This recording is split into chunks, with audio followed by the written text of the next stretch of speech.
Merci pour vos encouragements, merci à vous tous d'être venus aussi nombreux ce soir. Je suis Pierre Collet, j'ai 45 ans, je dirige avec mon épouse Marie-Pierre l'entreprise Collet Couverture à Redon qui compte 14 salariés. Je suis président de notre fédération d'Ille-et-Vilaine depuis un peu plus d'1 an et demi. Et c'est à ce titre que j'ai le plaisir d'accueillir ce soir notre président national, Jacques Chanu. Merci.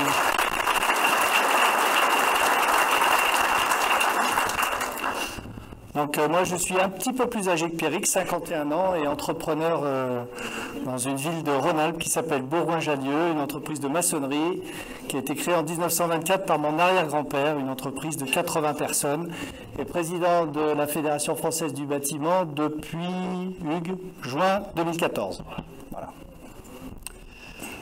Monsieur le préfet, monsieur le président du conseil départemental, mesdames et messieurs les élus, mesdames et messieurs les directeurs et présidents, mesdames et messieurs, mes chers collègues, bonsoir. Je souhaite profiter de ces vœux pour évoquer 3 choses avec vous ce soir.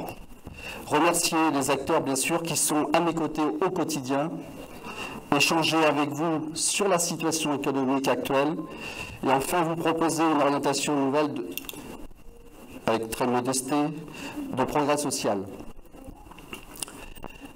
Je vais donc débuter et adresser mes remerciements à tous ceux qui sont à mes côtés pour faire vivre et animer notre organisation professionnelle de territoire.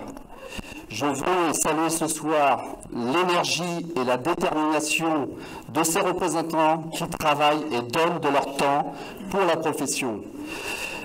Nos présidents de pays, Éric Béthune, Alban Darras, Xavier Champ, Christian Corbe, Philippe Gancel et Arnaud Salmon.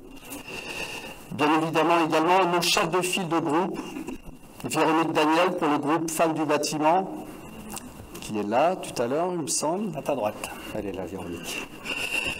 Daniel Hubert pour le groupe des jeunes dirigeants que je salue. Nos chefs de file métier, Bruno Jeanin, Alban Darras, Franck Gibier, Jean-Marc Blandin, Serge Aumont, Jean-Michel Cattel, Bruno Renaudin, Roland Guiton, Yannick Hervé, Guénaël Blanchard et Christian Corbe. 14 professions. La Fédération du bâtiment et des travaux publics d'Ille-et-Vilaine est une grande famille, un formidable réseau qui apporte expertise et soutien à chaque artisan, à chaque entrepreneur. Ne l'oubliez pas, vous n'êtes pas seul. Votre fédération est là pour vous accompagner et vous aider. Ce qui me donne l'occasion de saluer et remercier Philippe et toute l'équipe pour le travail qui est fait. Je tiens à remercier également tout particulièrement 2 personnes. Tout d'abord, celui qui a occupé ma fonction de président départemental avant moi et qui se bat aujourd'hui au niveau régional pour défendre nos idées. Hugues Vanel, merci Hugues de m'avoir transmis ton énergie et le flambeau pour représenter la FBTP 35. Et enfin, remercier bien sûr mon très cher Jacques, toi, qui assume avec brio, depuis près de 2 ans, la destinée de notre fédération à son plus haut niveau. L'immense honneur d'être aujourd'hui à mes côtés. Un grand merci, Jacques. Merci à toi.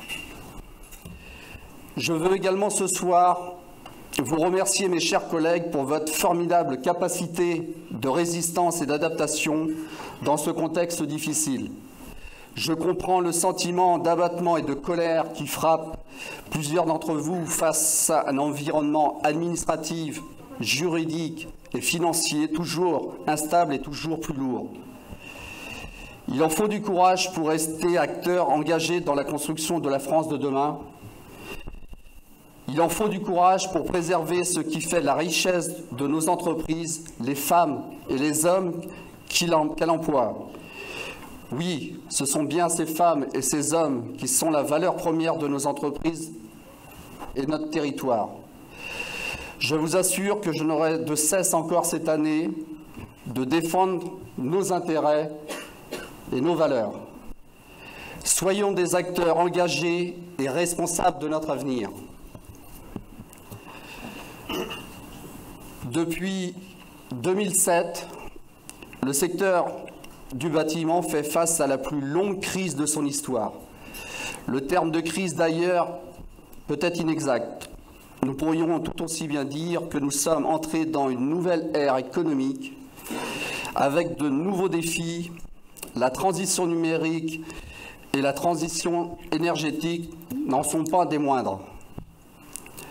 Nous devons y répondre maintenant. Je constate que nos chefs d'entreprise sont toujours vaillants, entreprenants et porteurs de valeurs et d'espoir. Malgré la baisse d'activité importante constatée depuis 8 ans, malgré les contraintes réglementaires en augmentation constante, malgré les difficultés à trouver des marchés, nous entamons cette nouvelle année avec de réels motifs d'espoir, même si nous avons quelques inquiétudes.